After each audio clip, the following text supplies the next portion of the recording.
Assalamualaikum warahmatullahi wabarakatuh. Saya Diah Ayu Maharani dengan NPM 21110500026, Prodi Pendidikan Matematika, Universitas Raden Intan Lampung.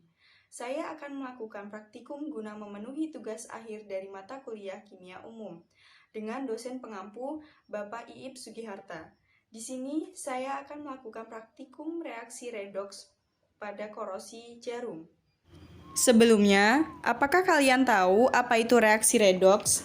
Reaksi redoks adalah reaksi kimia yang menyebabkan adanya perubahan bilangan oksidasi pada suatu unsur maupun molekul, selain ditandai dengan perubahan atau pengurangan oksigen dalam suatu molekul. Lalu, apakah kalian tahu apa itu korosi? Korosi adalah kerusakan material yang disebabkan oleh pengaruh lingkungan. Korosi merupakan proses elektrokimia yang berasal dari reaksi redoks atau reduksi oksidasi dari lingkungan sekitar. Korosi disebut juga dengan karat. Korosi terjadi ketika terdapat reaksi antara oksigen, hidrogen, dan perpindahan elektron.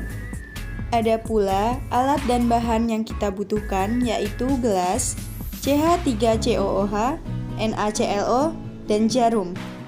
Langkah pembuatan. Pertama-tama, tuangkan larutan NaClO ke dalam gelas.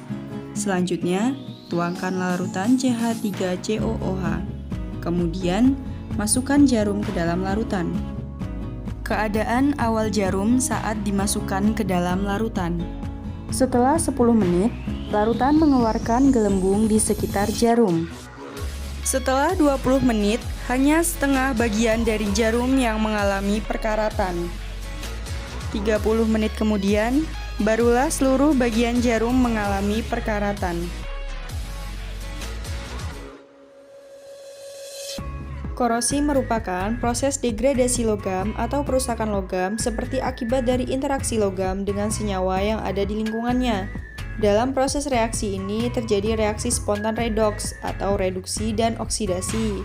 Pada proses korosi ini terjadi pembentukan oksida besi yaitu Fe2O3XH2O. Pada proses perkaratan ini, Fe yang berada di anoda akan teroksidasi menjadi Fe2+. Proses oksidasi ini ditandai oleh kenaikan bilangan oksidasi yaitu dari 0 ke 2+. Kemudian, pada katoda terjadi reduksi O2 yaitu menjadi 4OH-. Pada proses ini terjadi pengurangan bilangan oksidasi. Dari percobaan yang telah dilakukan, dapat diambil kesimpulan, terjadi proses reduksi dan oksidasi pada perkaratan logam atau besi. Reduksi terjadi pada Fe, kemudian oksidasi terjadi pada katoda yaitu O2.